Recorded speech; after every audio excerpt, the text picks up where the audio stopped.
Hello, everyone, and thank you for joining us today.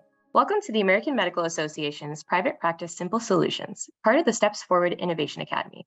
Before we get started with the content, a quick few housekeeping items. The Private Practice Simple Solutions program is a series of rapid learning cycles designed to provide opportunities to implement actionable changes that can immediately increase efficiency. Please note that this presentation has been recorded and is for informational purposes only. You should consult a professional advisor for specific medical, legal, financial, or other advice. Please take a moment to carefully review this notice.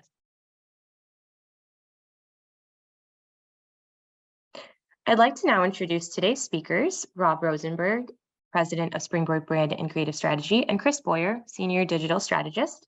Please take it away. Great, thank you very much. Wonderful to be here to talk about advanced digital strategies for private practices. A lot of content to cover today, so we'll kind of get right to it. This is a recap and also an advancement of the basic digital strategies primer, which was number 4 from the last go round. So we're going to get a little deeper today. We're going to dive a little bit more into the specific digital footprint, and we're going to talk a lot about ways the private practices can implement and improve their digital presence. Specifically, again, want to talk about some of the basic digital strategies that we covered in primer 4. I want to talk about the importance of developing a connected digital footprint, and my colleague and associate Chris Boyer, with an extensive knowledge of the digital footprint and experience with patients and physicians, will obviously join me today and cover a lot of this information. We want to talk about optimizing your website. Last time we talked about the fundamentals of building a website. Now we want to talk about how you can optimize it, drive people there, and ultimately help them make the choice of a physician. Want to talk about search engine optimization, SEO, as you've probably heard it referred to, and the importance of it in creating an online reputation. We're going to talk about social media and content strategy. Touched on it last time. We want to go a little deeper on it this time. Search engine marketing and paid media, the same.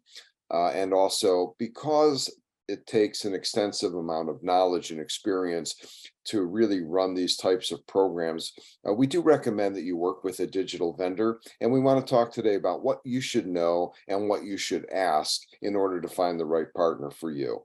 Next slide, please. So when we talked about in our basic digital primer, the importance of a digital strategy, and it really is a must-have for all organizations, including private practices. As you know, it really has become a go-to for patients, prospective patients, community members, and importantly, your own referral sources and other important audiences. So obviously, it's not going anywhere. It's growing in importance and utilization, and it's important for all private practices to really be in the digital game. And today we're going to help you understand how to do that even better. We want to talk about the fact that it's an opportunity for you to control and efficiently present your capabilities for patient experiences. You know, it's not like years ago. Digital allows you to be proactive and to create a footprint and experience for your patients to ultimately get a better use and a more pleasant experience. And then also the online tools can help provide you with a consistent and unified approach to social media and other website pages. And we're going to talk about this as well. So a lot is advanced to make it easier for you to have a digital presence, but it's really more about a digital presence. It's about a digital footprint. And Chris will kind of talk to you more about that now. Yes, thank you, Rob. It is important to, when you look at the entire spectrum of the digital environment that physician practices today have to practice in, having a website, having digital content, using social media, there is a lot of digital places where you can promote yourself. But in the modern digital landscape, really it's about aligning those independent digital channels to create a cohesive digital footprint. This entails integrating your website, social media, content marketing, SEO, even online reputation efforts to mutually reinforce one another. The practice website really serves as a central hub of your digital landscape, while all of these other platforms, social media and otherwise, helped you allow you to engage and humanize your own practice. And content marketing, which is a term that has recently been used by a number of organizations, helps you to establish thought leadership and also optimize your search engine presence with online visibility. All of this together is important to maintain a good online reputation, and it's critical for building trust, not only about building trust with potential patients or existing patients, but also with your peers and colleagues online. And so increasing this reputation is going to be very important. You can advance to the next slide. For patients and potential patients, this presence, it will really help to enable them to seek care and find you and validate their decision. And for peers and other providers, your digital presence will help increase referrals or improve your peer reputation. And critical to both is staying updated and developing this digital presence to showcase your expertise and position you in an up-to-date and relevant manner. And let's take a moment now to kind of level set against some of the trends we're seeing with digital. And that's the next slide, please. So today's digital consumer has become much more active online, and the pandemic has only reinforced that. And if you could take just a quick look at some of the stats here, patients and potential patients are seeing online as an important way to engage with their care. Over 60% search for a provider before even scheduling an appointment. 94% use online reviews to evaluate. 43% prefer making appointments online, and 41% say social media influence their choice of a healthcare provider. So critical for patients and potential patients is having a strong digital footprint. Next slide, please. It's also important for connecting with your peers and other providers in your network. Some stats that we find here is that over 6 searches a day are done by other providers to find a professional or a peer provider. 68% of those providers use a search engine in support of their patient care, and 84% search for condition-related terms when seeking a provider to refer to. And 1 in 3 also click on sponsored listings. So 1 in 3 providers actually click on advertisements. So as we look at understanding your digital ecosystem and connecting this together, you can see it's ever more important for both patients and potential patients as well as providers. Next slide. So what's very important here, let's start first with the website, which sometimes I refer to as the sun of your digital ecosystem, so to speak, because everything surrounds that. And Rob, did you want to share a little bit about some of the website content must-haves? Sure. Again, as we touched on in Primer 4 from our last series, these are must-haves. These are things that as you build a website or as you improve or retool your website, it's important, obviously, that you have the biographies and CVs of the providers in your practice. Patients often look for this information. They check out your qualifications, your specialties, your background before they make an appointment, as Chris said, and as the statistics alluded to. Importantly, use your competitive differentiator, the marketing advantage that, again, was covered in our basic strategies in the last curriculum that really helped you and your team understand how you can position yourself in the marketplace as providing a different kind of service in again, your competitive landscape. So it's important to showcase your expertise, the cutting edge technology that you might have, whether it's low wait times, exceptional patient care, to attract patients seeking specific services. But in that website, on that homepage, it's important to ultimately come out with your unique competitive differentiator. And then other practice information, which today is so key: languages spoken, your office hours, including weekends, any after hours. This is so important to patients. Affiliations that you have with hospitals or other medical organizations certainly get looked at by prospective patients. The services offered and many of the procedures that are performed. And so we'll take a look now, and Chris will walk you through some of the other key criteria to website content and optimization that you should have.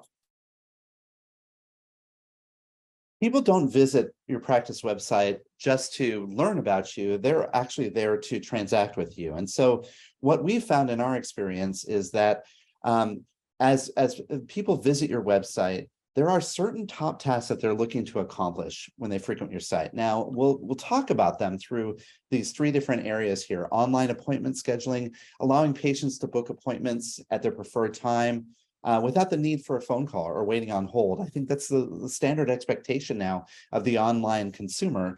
They look to make online appointments. Subsequently, they also like to make their bill payments online, simplifying the payment process to provide that online secure way to pay their bills helps to improve their satisfaction and reduce any kind of burdens on both patients and the practice. And then any sort of online forms, many people coming to your website tend to expect to find information about what is needed before I come in, how can I expedite the check-in process, any kind of that paperwork that's involved. But it's important to understand that in order to supply these tools, you need to ensure you're utilizing platforms that protect HIPAA and PCI regulations. If you do not have access to these tools, even providing printable downloadable forms or just simple forms where they can actually request an appointment of your practice and have someone from your practice call them back will help to enable their online experience that much better. Next slide. There are other technical considerations to evaluate as you look at your website. I know many of us are familiar with the American Disabilities Act, and according to ADA, inaccessible web content means that people with disabilities are denied equal access to information.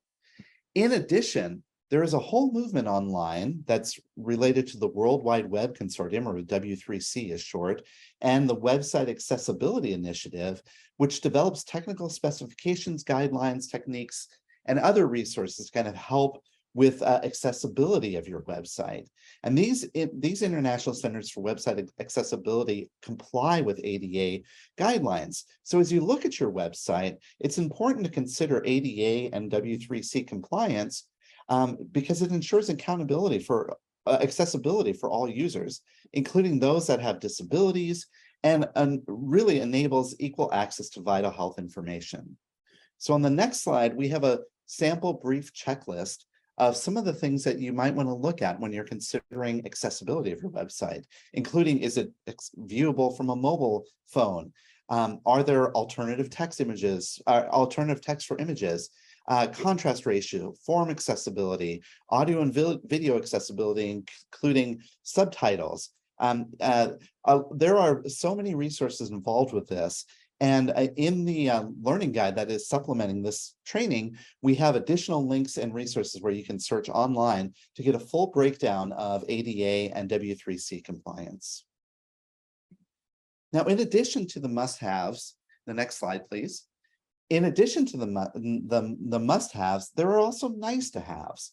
I'm sure many of you are familiar with things such as physician reviews and testimonials. These help build trust and credibility.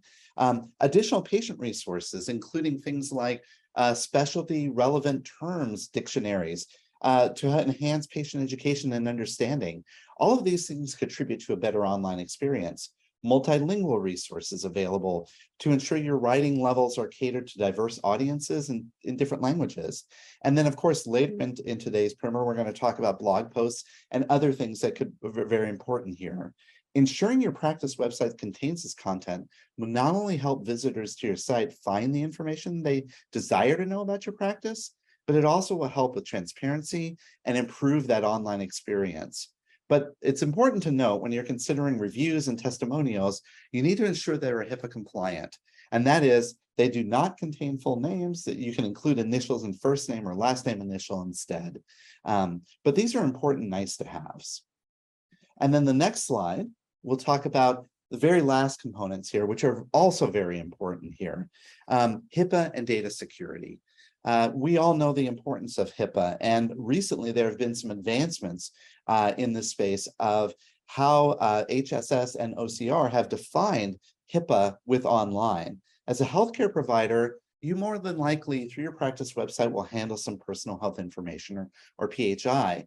Due to this, it's important to implement robust security measures to ensure that none of this data is going to be available for any kind of unauthorized access or a breach. This HIPAA compliance and adhering to these data security standards help to demonstrate a commitment to not only the patient privacy and trust, but they foster a secure and reassuring experience when patients are seeking healthcare. Again, in the learning guide, hss.gov we'll have links to hss.gov, which will provide guidance on the best way to ensure your site is complying to these standards. Now, as we advance into the next section of the presentation, we're going to move a little bit outside of your website, but realize this is very connected. Now we're going to talk about search engine optimization and also online reputation. Many of you may know about SEO or search engine optimization. It's optimizing your site to be able to be found by various different search engines like Google or Bing or others that are out there. The primary goal of leveraging SEO best practices is to increase organic and non-paid traffic to your website and make it more relevant for people searching through the various different search engines. This helps with both patients and also providers to find your site easier. Understanding these basic SEO terms will help to optimize your website content and improve search engine rankings. And so the next few slides will share some of those SEO terms. And again, it's important to know this terminology, but you don't. When you work with a vendor, a website vendor, they will have in-depth technical expertise around this. But things such as keywords, making sure that the words or phrases that people enter into the search engines are reflected on your own site itself, and ensuring that the technical and non-technical terms around maybe conditions or specialty searches are available. Meta tags, HTML tags, backlinks, links from other websites. Organic traffic is an important component here. Organic means unpaid search engine results. And then there's a term called SERP, or search engine results page. That's the little paragraph that appears under your listing on a search engine result. The next slide shares a few more. Crawling and indexing, which means how the web search engines crawl your site and be able to understand that site. They use algorithms to do that, and those algorithms are determined by those search engines. And then other things that are very much what we call metadata on your information include title tags, an element that specifies the title of that page and often identifies to the search engine what's on that page, a meta description, and as we said, alternative text, which is a description added to images on the website. Again, it's important to know these terms to get a basic understanding of SEO. But I think the most important part of SEO is actually on the next slide, which is your keywords and phrases. Keywords and phrases are critical because this is how people search the website. They type in not just single words, they often type in questions or queries into the website. And there are a variety of technical SEO tactics that are available, but ultimately, understanding what those keyword terms and phrases that people are typing into search engines and reflecting that on your website makes it very important for your site to be findable online. And with website analytics tools, they provide you a variety of information of what people type into search engines and how they find their way to your site. You could leverage these analytics tools to help you determine their intent and actually enhance the content that's on your overall site. Keywords and phrases is probably the most important supercharged power of SEO, and it's typically written in normal human language. Next slide, please. Now, related to that is also your online reputation. 83% of consumers searching for healthcare believe online reviews play an important part in making their decision around their care they receive. Managing online reputation is important for building patient trust and confidence. And many online review sites, these third-party sites that you may have heard of, allow for providers to claim their own listings. Next slide. So important to managing your online reputation is ensuring that the perception and the image of you and your practice is portrayed correctly through these other online channels. These third-party review sites list that information, and they give you an opportunity to share not only information about your practice, but also reflect how potential patients may perceive you through online reviews and other decision-making choices. So by taking ownership of your own listings, not only will you help to ensure the content is accurate, but it also will provide you insight into when reviews are posted and what people are saying about you. And together, those techniques will allow you to manage an online reputation. Now, unfortunately, managing online reputation is a little bit laborious to do. If you refer to the learning guide, we provide some good tips and practices on how to do that. But in the next slide, very quickly, in order to do this, all you need to do is search your name in various search engines. Understand where those search results are coming up. What other websites are presenting you and your listing. Then you can go and claim your own listing. As an individual provider, you can actually claim that listing, and then you can start to optimize it by adding critical, important information. This is an important part of starting to cohesively tie together your online reputation. Next slide. Rob? Great. Thank you, Chris. So much wonderful information. Again, the learning guide is extensive, and it will be available for you to download, and it will go into greater depth on all of the different terms and methodologies that were just discussed. Let's talk a little bit about social media and content strategy as it relates to an advanced digital approach. So we talked about leveraging your social media. You know, patients focus on social channels that emphasize their experiences and community engagement. You know, today, Facebook and, well, the new X, formerly known as Twitter, and Instagram are very popular channels and platforms that your patients are looking at. So when you're looking at your own social media strategies, it's important to recognize and understand these different platforms and to how you can best use them. Referring providers also prioritize their platforms that offer detailed information about your practice, such as LinkedIn, which is an excellent tool. Again, X and Doximity are, again, social media platforms that referring providers might be looking at. And we'll be talking about referral strategies in our next advanced curriculum coming up in the early fall. But this will just give you a sense of how social media is important today. For every social channel you're considering, develop a social media purpose statement. And so this is going to really help you and your partners and your staff really understand, why are we doing it? Who do we really want to reach? What kind of messaging, what kind of content, and what kind of, quote, look and feel do we want to achieve on our social media, so that when it's shows up in someone's channel, they'll kind of recognize it as coming from your practices. And this is part of that consistent branding strategy that we talked about in our earlier curriculum. Next slide. When it comes to content, we talked a little bit about blogging before, but let's kind of recap the fact that blogging is important. It really does position you as a thought leader in your respective marketplace. It can include informational, educational material rather than promotional messaging. It's relevant messages for your target audiences. So again, based on your community, based on the research you've conducted, based on the marketing advantage you and your team have established, it's important then to be able to create relevant messaging for your blog, and then actionable insights that offer information for better health. Just really quickly on the next slide, we'll recap again why it's so important to have this. Now, there's a COPE strategy, and I think this is a Chris Boyer phrase that stands for create once, publish everywhere. The COPE strategy, essentially, once you create content, you can repurpose it across multiple platforms and digital channels that we've talked about. So you don't have to constantly create new content. The key is to create quality content that you can then post and place in many different areas and channels.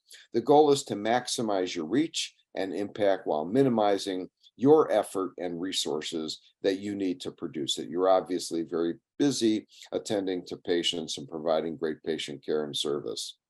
COPE ensures the consistent messaging and a cohesive brand identity while adapting your content to suit the preferences of different platforms' audiences. So it's a good acronym to keep in mind. You don't have to do a lot, but what you do is you can then ultimately publish and push out in many different places. On the next slide, we'll take a look just very briefly at some of the reminders about blogging. Again, I won't go through all. You'll see the number of words, be consistent, ask your local marketing hospital team for help if need be. You can also look at non-competitive colleagues and referring physicians for their input. And also you want to be sure to control access to all the accounts, review all the content. So you want to have the control to your accounts so that you can make sure the content that is posted on it is representative of you and your quality standards. In terms of promoting your content, again, we talked about social media. We talked about sharing a point or two from the blog. Again, other ways that you can disseminate the information, emails and newsletters, posters, brochures, and so forth. The key here and the caution is to communicate only with patients that have agreed to receive your emails and texts. So these are just other ways to promote the content. Now on the next slide, I want to talk a little bit more about search engine marketing. We talked about SEO, search engine optimization. I want to talk about search engine marketing, or SEM. So what you need to know, what's the difference between organic versus paid, and what accomplishes more? Well, both strategies are important. They're both part of that connected digital footprint, and they both work in different ways. Organic search, as we talked about, results from your work on thought leadership, reputation management, and your community outreach, as well as your use of keywords and phrases and other links. Paid digital strategies enable you to reach out in a more proactive way to prospective patients based on their search behaviors, website usage, and online targeting. So they both complement each other, and it's probably good to have both in your mix. Google partners and resources can help you optimize your initiatives and will provide you with these analytics and the feedback. The great thing about either one of these strategies is they're very organic and they can be adjusted to maximize your investment as you go. Next slide. So some of the basic terms, again, I won't get into these. The learning guide will help explain. There's programmatic advertising that uses advanced targeting capabilities. There's contextual targeting that combines all the algorithms and combines user data and keywords. There's behavioral, which serves messages to users that have come and visited a particular site or have a particular interest. These are all some of the basic terms you need to know. On the next page, on the next slide, we'll get into some of the ad types. There's a variety from native, which appears more as content, to display, which are all those banner ads that you see in your own personal use on the web, video, obviously, and audio, which is on streaming services such as Spotify or Pandora. So you heard a lot of information. You really did. We went through search engine optimization. We went through the digital footprint. So you might be saying to yourself, well, how am I going to do all this? And I think the key is we don't want you to be doing all this. You have, again, patients to see and schedules to balance. So it's important to choose the right partner or vendor in your digital endeavors. And let me go through a few of the key criteria. So what we have found is for medical practices, for private practices, that it's important to find vendors and partners that have this kind of expertise. Chris mentioned all of the ADA compliance, the HIPAA, and all the other security and data issues in his section earlier. So it's important to understand and to have a partner that understands essentially how to work within these guidelines. You have to have someone to help understand and expertise in SEO and other aspects of content to position you in the right way so that, again, your name, your practice comes up organically. And we suggest getting referrals from local colleagues for that expertise, service, and connectivity to your complete digital footprint, somebody who really understands the big picture. Additionally, on the next slide, It's important with your new partner or vendor that expectations and goal setting is critical. And it's important to do this upfront so that you can develop a digital strategy to achieve them. Like anything, you have to have the goals, then you can develop your strategy. Who you want to reach, how you want to reach, and so forth are all part of your goal setting, and the digital strategy should come out from there. You should agree on expectations and reporting, monthly analytics at a minimum, to look at website visits, click-through rates, other important information about your visitors. Quarterly maintenance updates, whether those are performance issues or new opportunities or quote plugins that your site can use. A good vendor will provide you with this on a quarterly basis. Firms usually include maintenance and SEO in their quarterly service fees, and this is something you should talk about. For a new website or an overhaul, agree on your pricing up front. With contingency, we normally see anywhere from a plus or minus 10% for unexpected or opportunistic alterations. So agree on a price up front. Know that that could go plus or minus 10% because as you build this out with your partner, there could be some of these, again, opportunities that you might want to pursue. And also in terms of other expectations, remember, use of all images and photographs should be approved or purchased from stock resources. Your vendor partners will understand this. There are free images that are available. Again, your vendor should be liable and you should get that in writing. You don't want to take that risk of using a pre-published image or photo. And again, a good partner will understand this. The website should be responsive, as Chris talked about earlier, for both mobile and desktop and other device that you have. There should be a troubleshooting agreement in terms of the response times and the cost, if that's not covered in the maintenance fee. And you'll want to know the amount, again, of time it'll take your partner to get back to you to make any corrections. Your website needs to be up and running 24/7. And so when it's down, it needs to be quickly fixed and put back up. And again, define the scope of the project up front, agree to a price, and agree to a contingency cost. And these are just some of the tips about selecting the right vendor. The next slide. So when choosing, here's some of the questions to ask based on this criteria. Do you have experience with medical practices? Are there references and sites that I can review or contact? This is really important. You want to go take a look at some of the sites that your potential vendor has fulfilled. How quickly will you troubleshoot? Again, getting back to that idea that there's really no downtime you want on your site. What does monthly maintenance look like? Does your firm incorporate SEO and other optimizing tactics? And this is really important because some web builders, most web builders will include that, but some don't. And it's important to get someone, I believe, who does so that you can really kind of put the whole together. Can you, as the administrator, go online and make changes to the site? How easy is that? And then what programs do you use? There's lots of different formats and programs to build a web, and which do they recommend and why? These are just some of the questions to ask. Well, thank you. This has been a pleasure to go through the advanced digital strategies to help you understand that comprehensive digital footprint. The learning guide that is downloadable and available to accompany this will go into more detail and flesh out some of the terminology and other ideas that Chris and I presented today. So thank you very much, and we appreciate the opportunity to work with you on this important initiative. And that concludes our presentation today. Thank you to both our speakers so much for sharing their time with us. We encourage you to check out the attendee chat that's located on the left-hand side of this webinar to engage with your peers, and also with Rob and Chris, who would be more than happy to provide responses to any of the thoughts and questions you have.